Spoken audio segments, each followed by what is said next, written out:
Hi, my name is Phil. I like to talk about politics. In this video, I want to talk about the meeting today between Boris Johnson and Leo Varadkar, Prime Minister of Republic of Ireland, about the pathway to a deal that they both agree they can see after the talks today.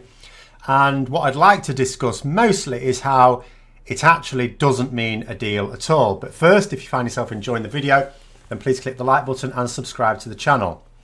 So when breaking things apart like this, bearing in mind we don't yet know exactly what was said, if we ever will know exactly what was said, but there are a few universal truths we need to anchor everything we hear to. So, first of all, from Leo Varadkar's position, he is not going to say that he can see a pathway to a deal unless Boris Johnson has conceded the need for there to be no arrangements within Ireland, within a border in Ireland. In other words, there needs to be free movement, all in accordance with the Good Friday Agreement. Boris Johnson must have agreed to that for Leo Varadkar to have said that. Secondly, Boris Johnson needs no deal. He needs no deal politically because the people who put him in power, the people who are keeping him in power, want a no deal. Now, quite what no deal means to them is anyone's guess, because if we did leave with no deal, as a lot of people keep pointing out, well, we eventually need a deal of some kind. We need to be able to trade with our closest partners and, you know, the biggest trading bloc in the world that's on our doorstep, quite frankly. But in terms of getting Brexit done, as he keeps saying, he needs that no deal Brexit. He is not allowed to go ahead with anything like Theresa May's deal. And he's certainly not allowed to go ahead with another referendum to put it back to the people. So how can we tally these two things up? Well, one thing I have heard reported from the talks is that Boris Johnson has shifted significantly. Now, I would like for anyone who's been watching my videos for any time to recall back to what I said not that long ago about what I feel Boris Johnson's only option now is. Bearing in mind, he's been completely cock-blocked by the courts. They are not letting him take the piss at all, and Parliament are very determined not only to avoid no deal, they legislated to make sure it can't happen, sort of, but also not to allow him to have his general election until an extension is secured. What is his only wriggle room? It was announced 2 or 3 weeks ago by senior barristers that there was actually a weakness in the Benn Act, one that would allow him a bit of a loophole to get away with it, and that would be all there is to it. If Parliament votes to exit the EU with no deal, then of course he doesn't have to seek an extension. That is of course not going to happen. If Parliament votes for a deal, then the same thing. Now, in this scenario, you'd think, well, surely Parliament are not going to vote for a deal. For a start, they voted down Theresa May's deal. And I will accept that genuinely, if you put it to Parliament, you either vote for this deal or we're leaving with no deal. I reckon a majority of Parliament would vote for the deal. Wehowever, that is not what's facing them. Parliament knows full well that if they do not vote for a deal, then a week on Monday, a letter has definitely been sent off. Even if Boris Johnson on the Saturday refuses and he breaks the law, there will be a legal remedy coming on the Monday to make sure that extension request gets sent off and is accepted. They know that. There is no choice between deal and no deal. It's a choice between deal and extension and then whatever the hell after that. Or no deal and extension, I should say, sorry. But Boris Johnson desperately needs them to vote for a deal. Now, can he achieve that? Actually, yes, he can. And I said this a little while ago.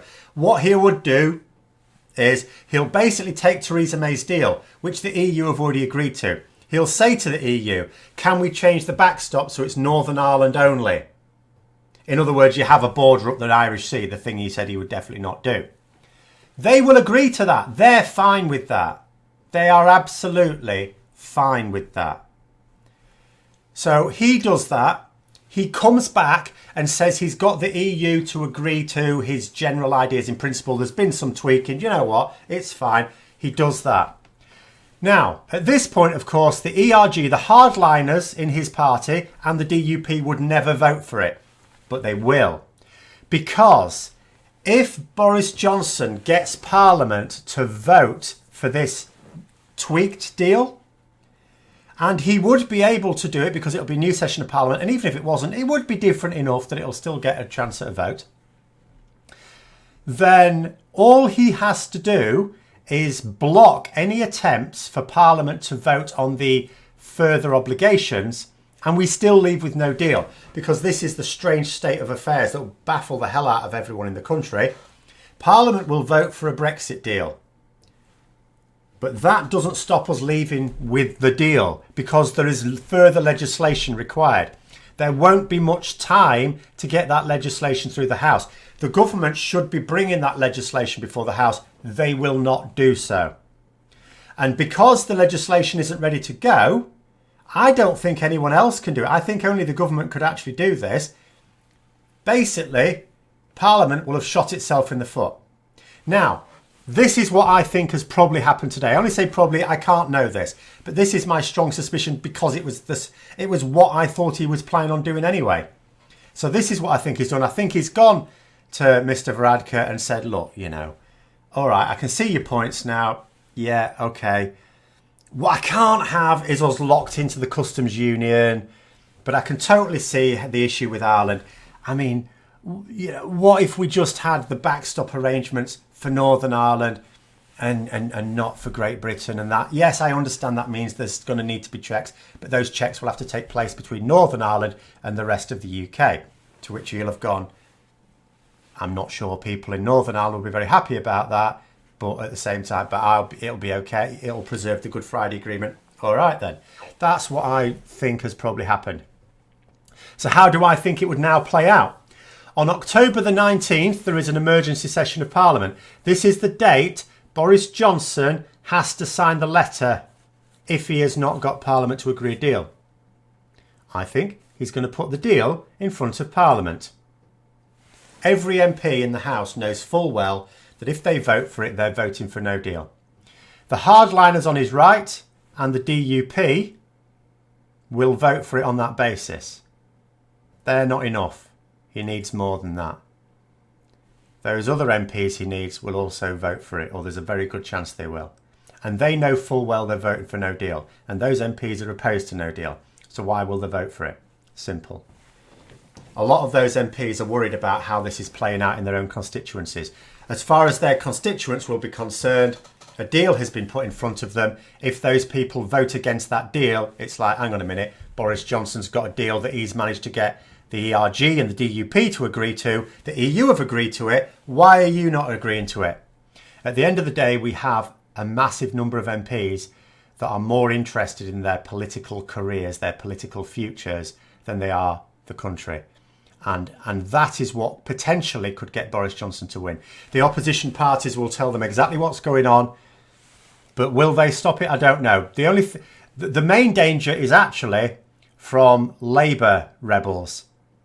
There may be enough of them to swing it. Boris Johnson will absolutely sit on his own MPs and he will force them to vote it through. They will know they're voting for no deal. But from those MPs' point of view, what they will get to do is go back to the constituents and say, I voted for the deal. And then when it ends up being no deal, they'll get to go, oh my God, Boris Johnson tricked us. I never saw it coming. Because their constituents won't have seen it coming because it's not been explained to them. That is how I see this going. That is what I see is still the danger of a no deal. I don't think there is any other danger of a no deal. I don't think there's any other route to a no deal. I think it's been legally blocked off. This is the one weakness of the Benn Act. It's one that wasn't shored up in the time they had when the Supreme Court ordered Parliament to basically go back to work. It's still there, and this is the thing that Boris Johnson can exploit. How to stop it? Jeremy Corbyn has to stop those Labour MPs from voting for it. How can they do it? The difficulty is those Labour MPs are thinking, look, I'm in a Leave constituency and I'm a bit worried I'll lose the next election if I vote against a deal. So in other words, they're worried for their seat. Jeremy Corbyn, I don't lightly say a party leader should ever use this threat, by the way. But in this particular case, maybe, he could turn it from them having a hard time regaining their seat in the next election to making it impossible for them to, by threatening to withdraw the Labour whip from any MP who votes for this deal. Now, if he does that, and I don't think he will, because remember what I've said, I think Jeremy Corbyn sees political capital in having Boris Johnson take us out without a deal, but it being Boris Johnson's fault. So I don't think he will do it. But if he did do it, then those Labour MPs would fall into line, apart from the most hardened nutters, but you can probably afford a few of those. Because then that means they can't even stand as a Labour candidate in the next election. So they definitely lose their seat then. So you give them a choice. Do you definitely lose your seat, or do you just have a much tougher time of it? They'll take the much tougher time, because at least there's a chance. But like I say, I don't believe Jeremy Corbyn will do that. And I've just stated the reasons. So that's how I read today. It is, of course, speculation. You're free to take any other reading you like. But we shall see how it plays out anyway. Hope you found the video interesting. If you'd like to support the channel further, then please click the Patreon link for details. And until next time, I'll see you later.